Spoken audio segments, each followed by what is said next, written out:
Eder. Mac.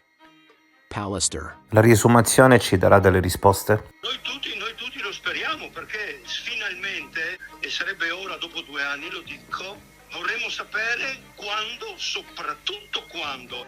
Le 2 cose che ha detto Sebastiano ieri, le ho dette 2 anni fa o poco meno. Io non voglio morire prima di sapere chi, come, quando, dove e perché ha fatto fuori Liliana. Liliana non poteva essere suicidata in nessuna maniera, solo se uno le puntava la pistola alla tempia, ma mai più. Ma non solo io, tutti i parenti stretti sono partiti da subito. Lei non si è suicidata e questo rimane, lei non si è suicidata, e voglio sperare che emerga se, come noi siamo convinti, è morta il 14 dicembre, purtroppo per noi e per lei.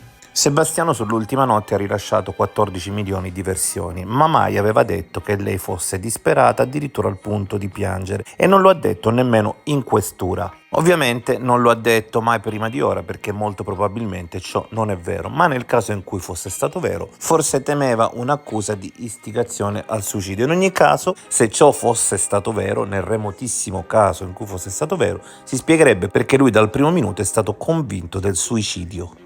Ripeto, comunque una impressione già espressa. Fra tutte le persone coinvolte sembra quello più sconvolto dalla notizia della riesumazione. Ehi, non dimenticare di iscriverti a questo canale.